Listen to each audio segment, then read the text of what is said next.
지난 1992년 오래됐죠? 성교한국 92가 열렸습니다. 그때 성교한국 92에 제가 참석을 했었습니다.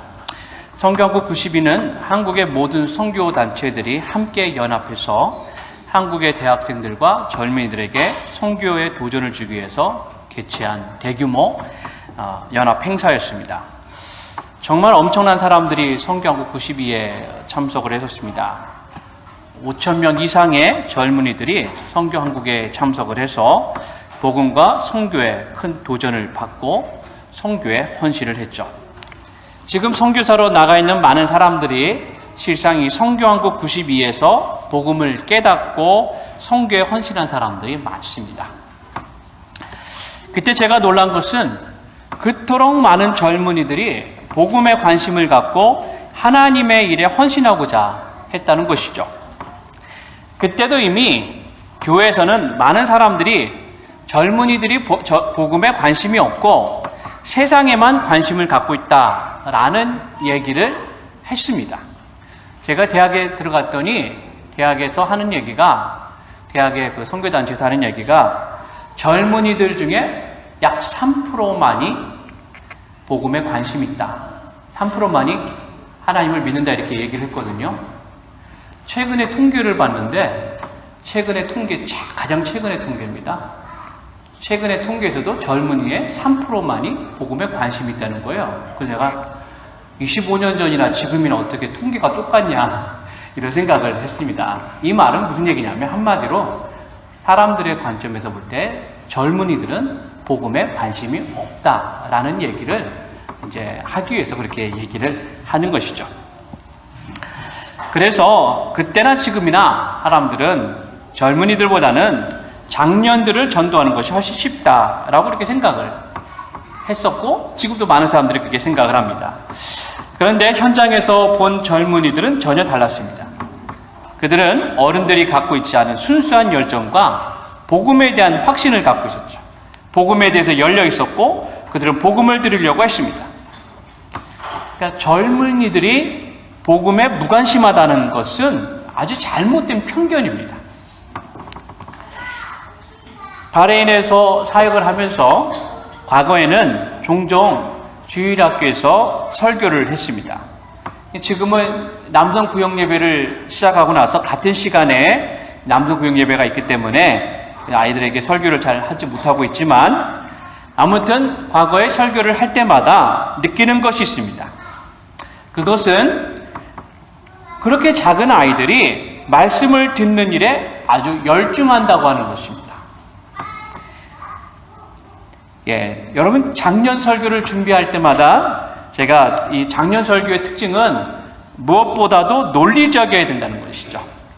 기승전결이 분명해야 하고 성도들이 말씀을 논리적으로 받아들일 수 있도록 말씀을 준비해야 합니다. 그런데 아이들을 위한 설교를 준비할 때는 그럴 염려를 하지 않아도 됩니다. 아이들은 성경의 이야기만 해도 귀를 기울이고 듣기 때문이죠. 아이들은 왜라고 질문하지 않습니다. 아이들은 말씀을 그대로 받아들이죠.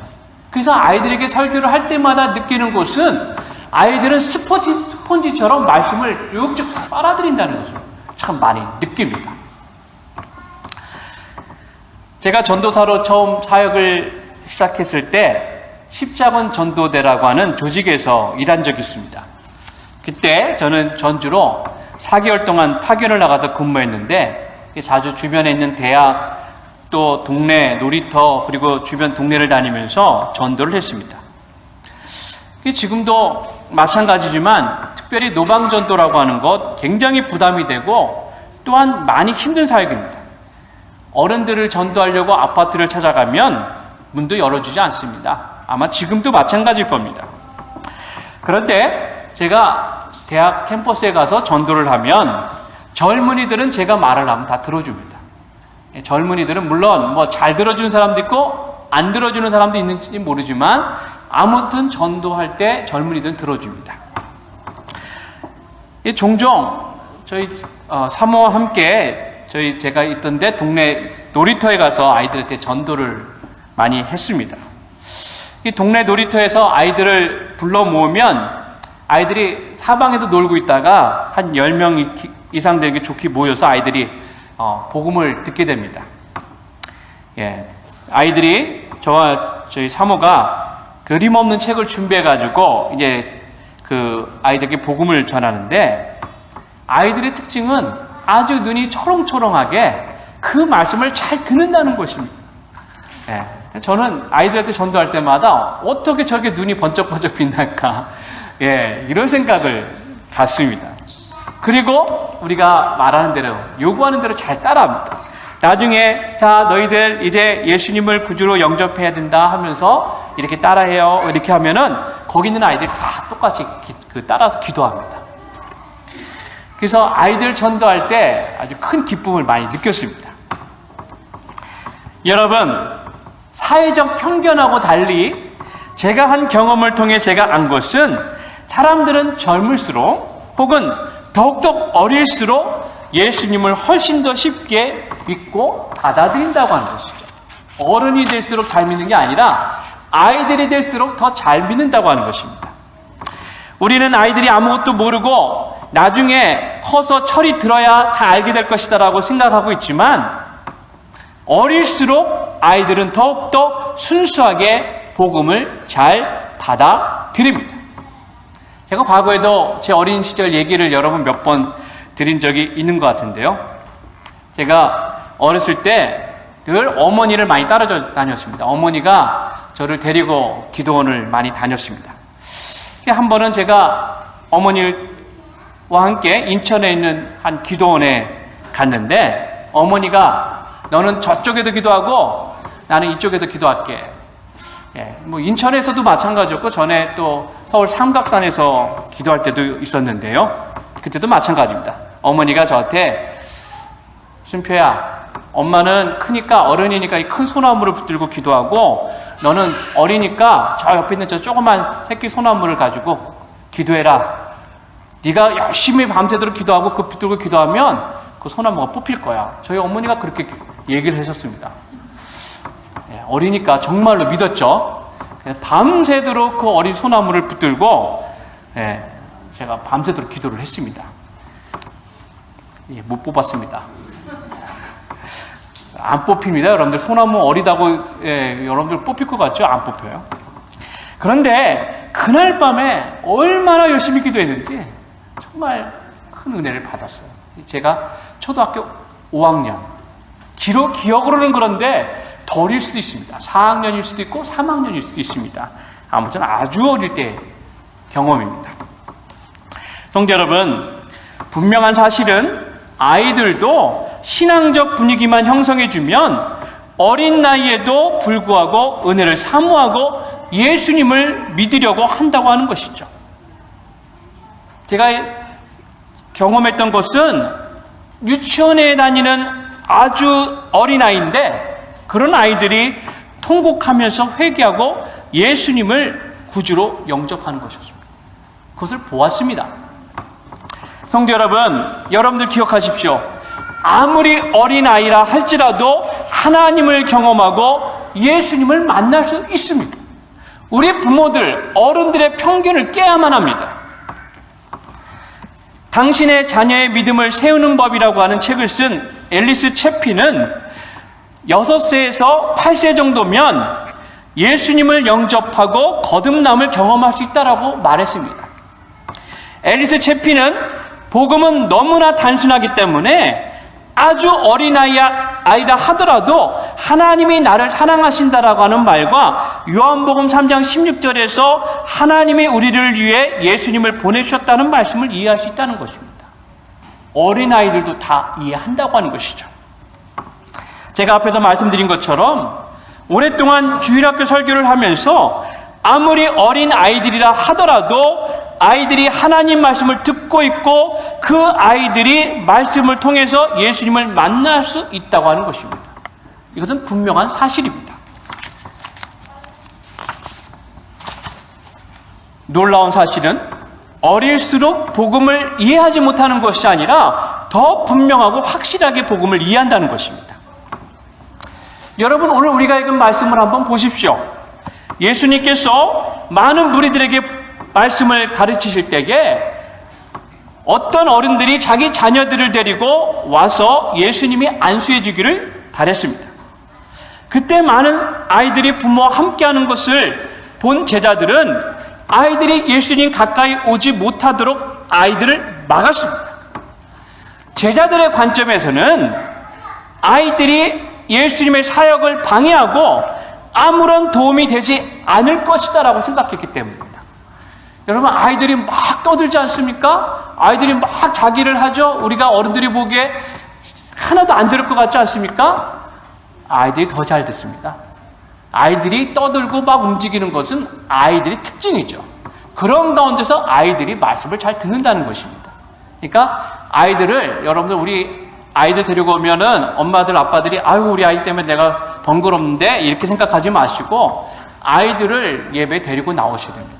아이들을 예배에 데리고 나와야 아이들이 말씀을 통해서 변화될 수 있다고 하는 거예요. 뭐 떠들고 때로는 뛰어다닐 수 있지만 그런 가운데서도 아이들은 말씀을 받아들인다고 하는 것이죠.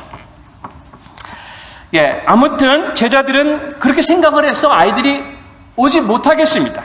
그때 예수님은 제자들에게 어린 아이들을 용납하고 내게 오는 것을 금하지 말라. 천국이 이런 사람의 것이니라. 이렇게 말씀을 하셨습니다.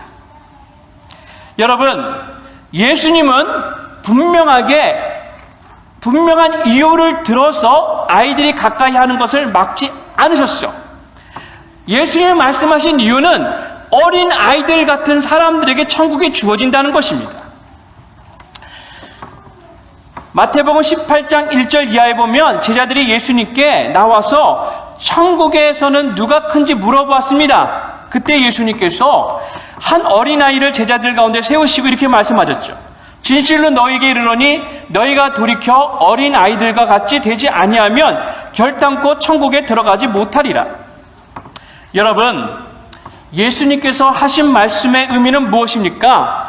어린아이와 같이 순수한 마음을 가진 사람들이 천국을 보게 될 것이고 천국에 들어가게 될 것이라는 말씀이죠. 이 말씀에 또 다른 의미가 있는데 그것은 뭐냐면 천국에서는 절대로 어린아이들을 도외시하지 않는다는 것입니다. 천국에는 아이들이 많습니다. 그래서 어느 학자들은 아이들은 그냥 천국에 갈 것이다라고 얘기하는 분도 있어요. 그건 잘 알 수 없습니다만은 아무튼 아이들과 같은 순수한 마음을 가지고 있는 사람들이 천국에 들어갈 수 있다고 하는 것이죠. 그것은 예수님께서 결코 천국에 대해 얘기하시면서 아이들을 외면하지 않으셨다고 하는 것이죠. 그러니까 예수님의 말씀을 통해서 우리가 알 수 있는 것은 아이들도 충분히 예수님을 만나고 영접할 수 있다고 하는 것입니다. 여러분, 이것은 성경이 우리들에게 분명하게 말씀하고 있는 증거입니다. 성경에 보면 어린 시절부터 믿음을 가져서 훌륭한 신앙인이 된 사람들이 많이 있죠. 그 대표적인 첫사람은 사무엘입니다. 이 사무엘은 어머니의 젖을 떼자마자 실로에 있는 성전에 와서 제사장 엘리의 수종들은 아이가 되어서 자랐습니다. 아주 어린아이였죠. 성경에 보면 사무엘이 성소에 들어갔을 때 매우 어린 나이였음을 분명하게 보여주고 있습니다. 사무엘상 1장 24절에 이렇게 말하죠. 젖을 뗀 후에 그를 데리고 올라갈새 숫소 3마리와 밀가루 1에바와 포도주 1가죽부대를 가지고 실로에 있는 여호와의 집에 나아갔는데 아이가 어리더라. 여러분, 사무엘은 어렸지만 제사장인 엘리조차도 듣지 못하는 하나님의 음성을 듣고 하나님의 일에 크게 쓰임을 받았습니다. 하나님께서는 엘리 제사장에게 말씀하지 않고 어린 사무엘에게 엘리 제사장의 집안을 심판하실 것이다라고 말씀하셨고 사무엘은 그것을 엘리 제사장에게 알려주었죠. 사무엘상 3장 18절에 보니까 사무엘이 그것을 그에게 자세히 말하고 조금도 숨기지 아니하니 그가 이르되 이는 여호와의 신이 선하신 대로 하실 것이니라 하니라, 이렇게 말씀하고 있습니다. 사무엘은 아주 어렸습니다. 하지만 하나님께서는 어린 사무엘을 통해서 말씀하셨고 사무엘은 하나님의 큰 사역을 대언하는 대변인이 될 수가 있었다고 하는 것이죠. 여러분, 다윗을 생각해 보십시오. 다윗도 역시 아주 어려서부터 그는 하나님을 만났고 하나님을 가까이 하는 사람이었습니다. 다윗은 시편 71편에서 자신이 아주 어렸을 때에 하나님을 만났다고 하는 것을 고백했습니다. 먼저 그는 자신이 어머니 모태에서부터 부름받았다라고 고백합니다. 주 여호와여, 주는 나의 소망이시여, 내가 어릴 때부터 신뢰할 이시라. 내가 모태에서부터 주를 의지하여 싸우며 나의 어머니의 배에서부터 주께서 나를 택하셨사오니 나는 항상 주를 찬송하리이다. 어머니 태에서부터 다윗은 하나님을 알았다라고 고백하고 있는 것이죠. 또한 다윗은 지금 자신의 신앙이 어려서부터 배운 하나님의 말씀에 뿌리를 두고 있다고 하는 것을 그는 분명하게 고백했습니다. 시편 71편 17절에 이렇게 말했죠. 하나님이여, 나를 어려서부터 교훈하셨으므로 내가 지금까지 주의 귀한 일들을 전하였나이다. 여러분, 평생 하나님을 사랑하고 하나님의 나라를 위해서 일했던 다윗의 신앙은 그가 어른이 돼서 이루어진 것이 아니고 아주 어려서부터 믿었던 그 믿음의 기초를 하게 되었다고 하는 것입니다. 여러분, 사무엘과 다윗 그들만이 아니고 우리가 잘 아는 예수님도 역시 어려서부터 믿음을 배웠고 그 믿음이 그의 사역을 가능하게 하는 원동력이 되었습니다. 우리는 예수님의 부모님이었던 요셉과 마리아가 얼마나 신실한 사람들인가를 성경을 통해서 알 수가 있습니다. 그들은 기도하는 사람들이었고 하나님의 말씀을 가슴 깊이 새기는 사람들이었습니다. 이 얘기는 예수님께서 어려서부터 부모님의 신앙을 배우고 자랐다고 하는 것입니다. 그래서 그는 이미 12살 때 성전에서 율법학자들과 만나서 성경에 관한 논쟁을 벌였습니다. 누가복음 2장 46절 47절에 보니까 이렇게 말씀하죠.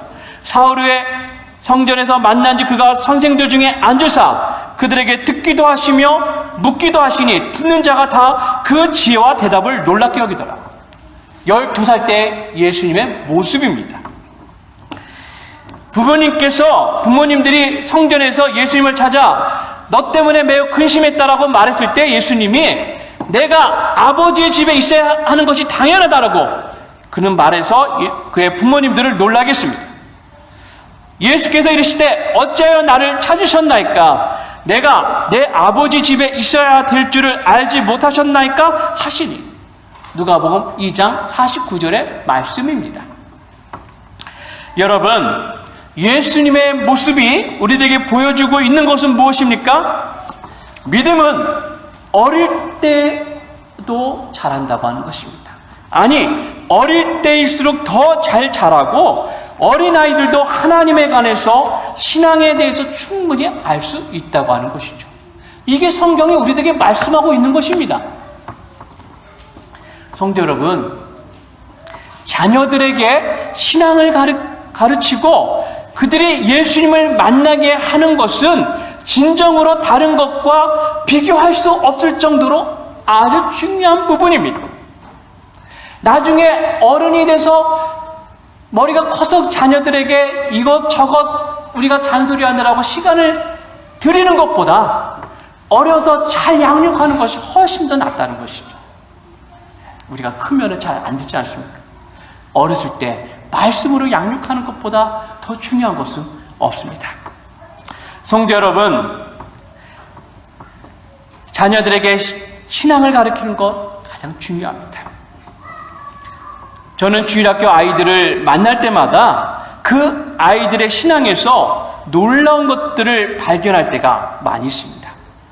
아이들은 어른들이 갖지 못한 순수한 믿음을 갖고 있습니다. 여러분, 아이들은 배운 그대로 믿고 실천합니다. 아이들은 자신들이 믿는 것을 의심하지 않습니다. 의심은 커서 생기는 것이죠. 그런데 많은 부모들이 아이들의 믿음을 무시합니다. 그리고 아이들이 자랄 때 믿음을 가르치는 일을 아주 소홀히 할 때가 많이 있습니다. 크면 된다, 이렇게 생각할 때가 많이 있다고 하는 것이죠. 한국에서는 고등학교에 다니는 크리스찬 학생들이 크리스찬 부모님들의 반대 때문에 주일에 교회를 나가지 못하는 경우가 많이 있다고 합니다. 주일에도 학교를 가거나 학원에 가야 한다는 이유 때문이죠. 부모들이 막는다고 하는 겁니다. 선생님들이 막는 게 아니고 부모들이 막는다고 하는 것입니다. 여러분, 많은 부모들이 때가 되면 저절로 아이들이 믿음을 갖게 될 것이라고 하는 근거 없는 확신을 갖고 있습니다. 성도 여러분, 여러분의 자녀들에게 믿음을 가르치십시오. 여러분, 우리의 자녀들이 예수님을 고백할 수 있도록 여러분 가정에서 도와주십시오. 어려서부터 집에서 성경을 읽도록 여러분 권면하십시오. 자녀가 큐티할 수 있도록 격려하시고 여러분 도와주시기 바랍니다. 지금 우리 교회는 비용을 들여서 매달마다 주일학교와 중고등부 학생들에게 무상으로 큐티 교재를 배부하고 있습니다. 큐티 교재에다가 운송비까지 합치면 2배 이상의 돈이 듭니다. 많은 돈을 들여서 아이들에게 큐티 교재를 무상으로 지급하고 있죠. 그 이유는 아이들이 어려서부터 말씀을 가까이 하기 위함입니다. 그런데 이런 교회 바람과는 달리 우리 아이들이 가정에서 말씀 묵상을 제대로 하지 않고 있다고 하는 것입니다. 성도 여러분, 지금은 바빠서 나중에 하려고 하면 더욱더 어렵고 더욱더 많은 대가를 치러야 할지 모릅니다. 여러분, 주일학교나 중고등부에 나오면 선생님들이 다 알아서 할 것이다라고 여러분 생각하지 마십시오. 아이들은, 제가 전에도 많이 말씀을 드리지 않습니까? 자녀 교육에 대해서 말씀할 때마다 선생님들과 일주일에 1시간 만나지만 가정에서는 수많은 시간들을 부모와 함께 하고 있습니다. 누가 내 자녀들에게 더 많은 영향을 끼칠까요? 당연히 부모님들이죠. 그러므로 우리는 우리의 자녀의 신앙에 관심을 가져야 됩니다. 성도 여러분, 우리의 자녀는 너무 어립니까? 아직 예수님에 대해서는 알기에 너무 어리다고 생각하고 있지는 않습니까? 아니면 우리가 너무 삶이 바빠서 분주해서 내 자녀의 신앙에 관심을 두지 못하고 있지는 않습니까? 때가 되면 다 알게 될 것이라고 여러분 생각하고 있지는 않습니까? 성도 여러분, 그렇지 않습니다. 이르다고 생각하는 시기가 이미 늦은 때입니다. 우리의 자녀는 충분히 예수님을 알 수 있고 충분히 예수님을 구주로 영접할 준비가 되어 있습니다. 여러분의 자녀를, 우리의 자녀를 너무 어리다고 생각하지 마십시오.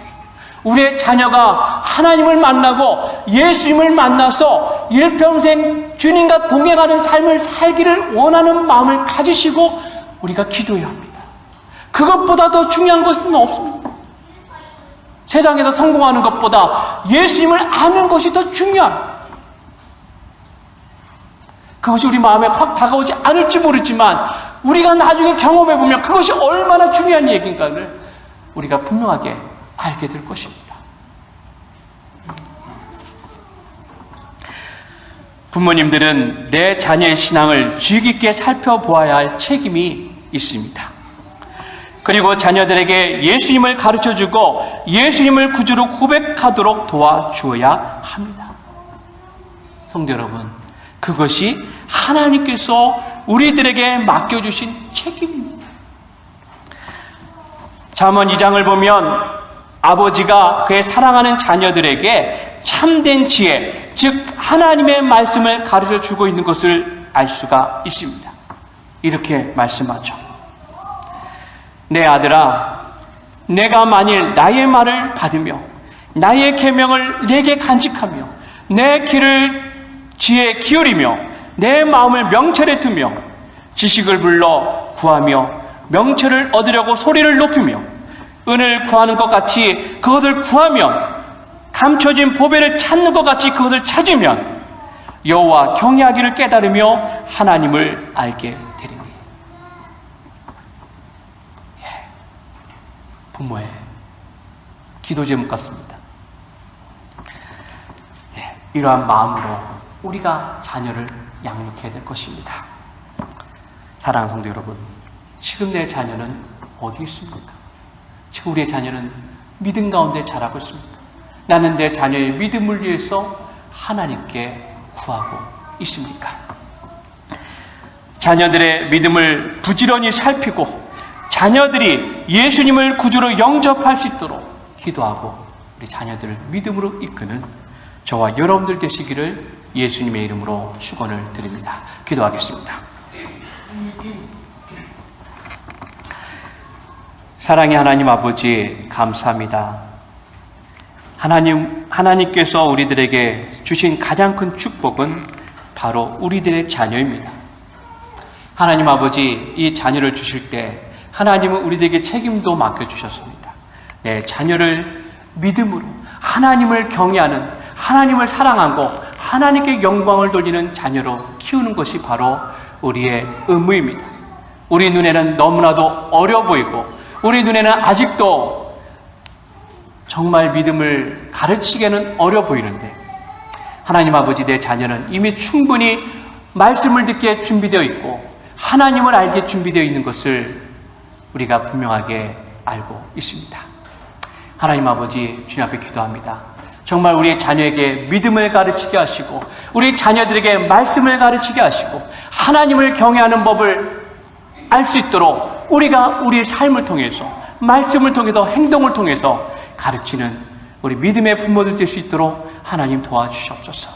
그러함으로 말미암아 내 대만이 아니라 내 자녀에 대해, 아니 그 이상에 대해 갈 때까지 정말 우리 가문에서 정말 경건한 사람들이 끊어지지 않게 해주시고 하나님을 사모하고 하나님께 영광 돌리는 우리 가문이 될 수 있도록 아버지 하나님께서 축복하여 주시고 아버지 하나님께서 인도해 주시고 늘 그 일을 위해서 깨어서 기도하는 저희가 될 수 있도록 아버지 하나님께서 도와주시고 함께하여 주시옵소서.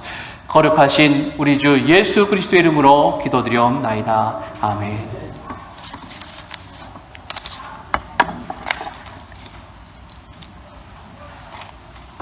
찬송가 566장을 부르시면서 하나님께 공헌을 드리도록 하겠습니다. 찬송가 566장입니다.